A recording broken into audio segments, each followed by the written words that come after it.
Hello, good people of Louisville-Clemmons and anyone thinking about moving to the Louisville-Clemmons area. My name's Tony Green. I'm with Green Haven Realty and the We Love Louisville-Clemmons pages on Facebook, Instagram, and Twitter.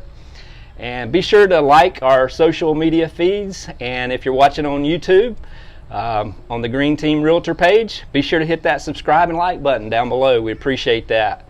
And when you subscribe, you'll keep up with the latest news in Louisville and Clemmons, events, the real estate market, and you'll meet some really cool people like Anna Balser, the new principal at Louisville Elementary School. Oh, Anna, hey, how are you? I'm doing well. How are you? Good, good. Thanks for sitting down with me today. Well, thanks for having me. Yeah, awesome. Well, so the school year's about to begin. It is approaching quickly, yes. Yes. And so before we talk about that, why don't you just tell us a little bit about yourself? So I'm a native of Clemmons.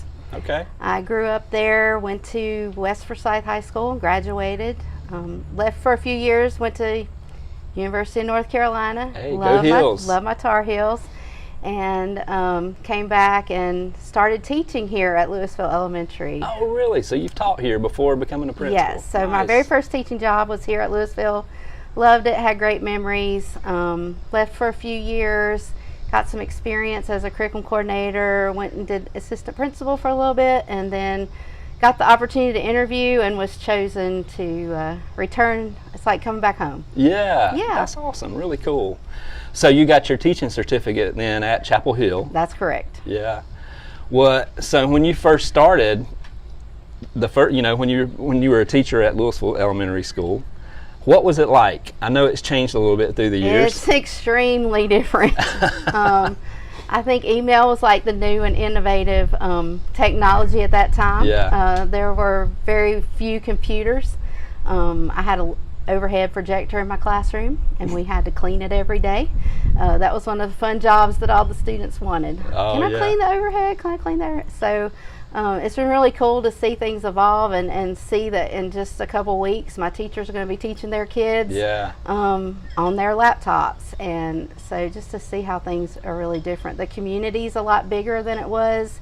There's been a lot of changes right here around our school. We got the library and the new town hall, so a lot of that has changed as well. Yeah. Yeah.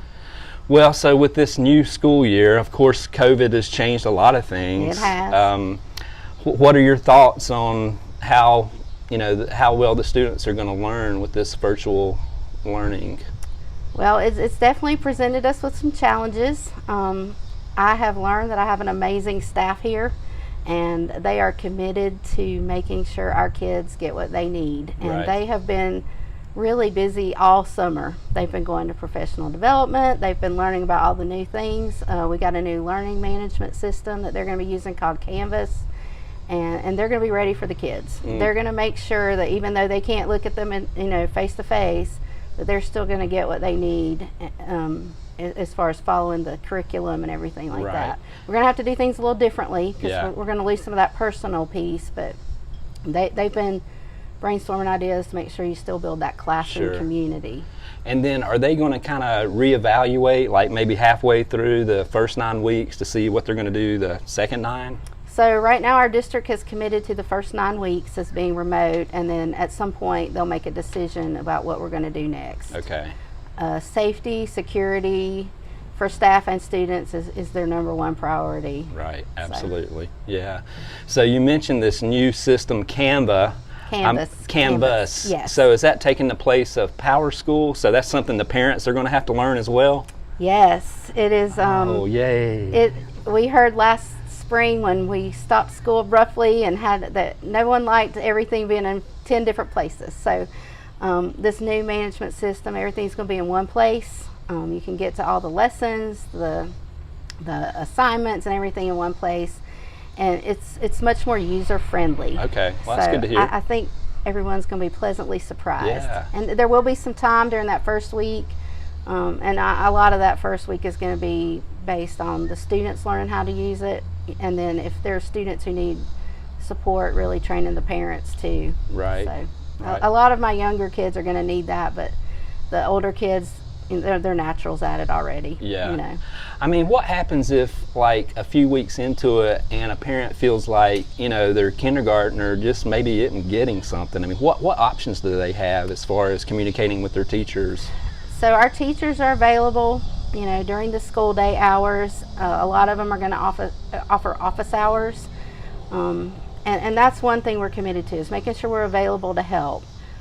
We're going to have people in the office they can call during the school day if they need help logging in and that kind of thing. But we're really committed to making sure they get what they need and help them, because we know it's a learning curve. Sure. For everybody, especially our newest ones, the kindergartners who've had no experience with this. Yeah. So.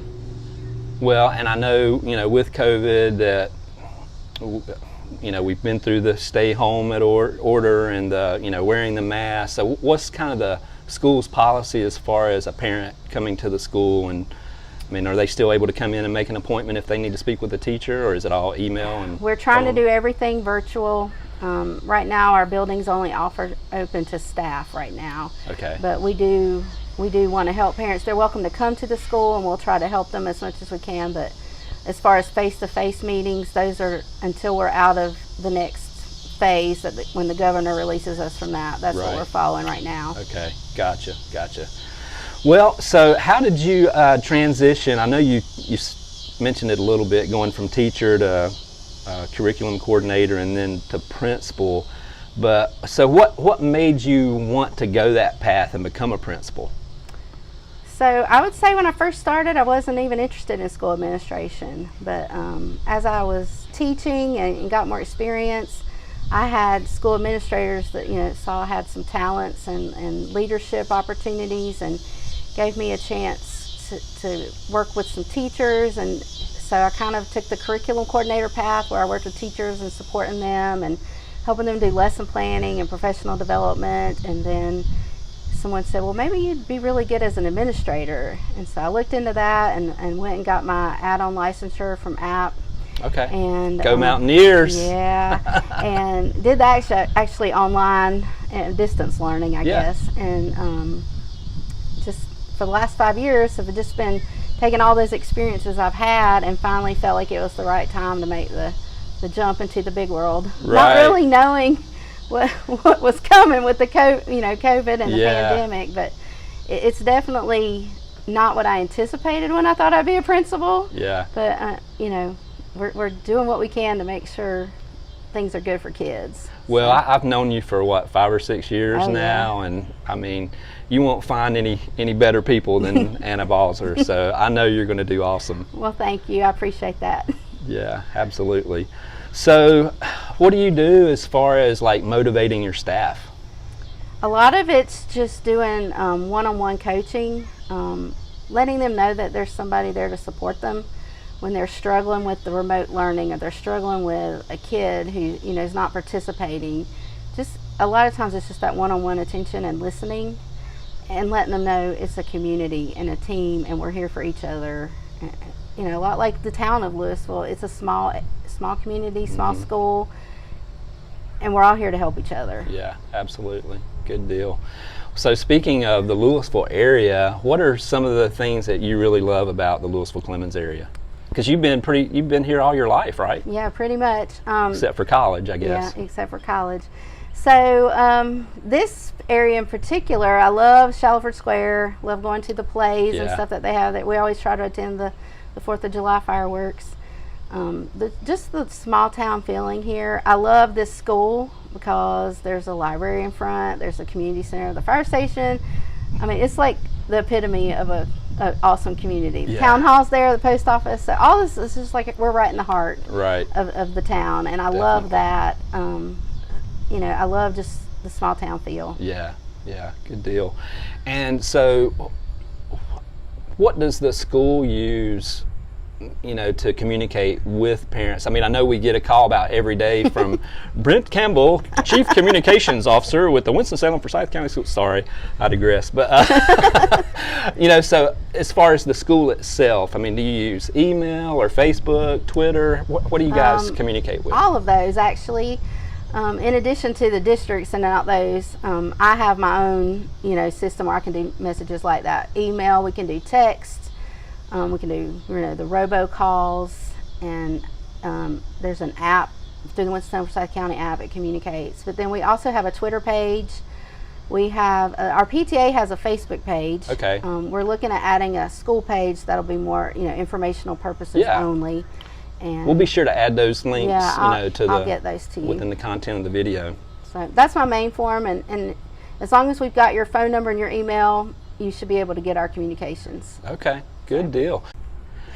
So Anna, is there anything else that you would like to tell the students or parents of Louisville Elementary School? I'm just really excited to be here. I'm happy to have the opportunity just to continue to get to know this community.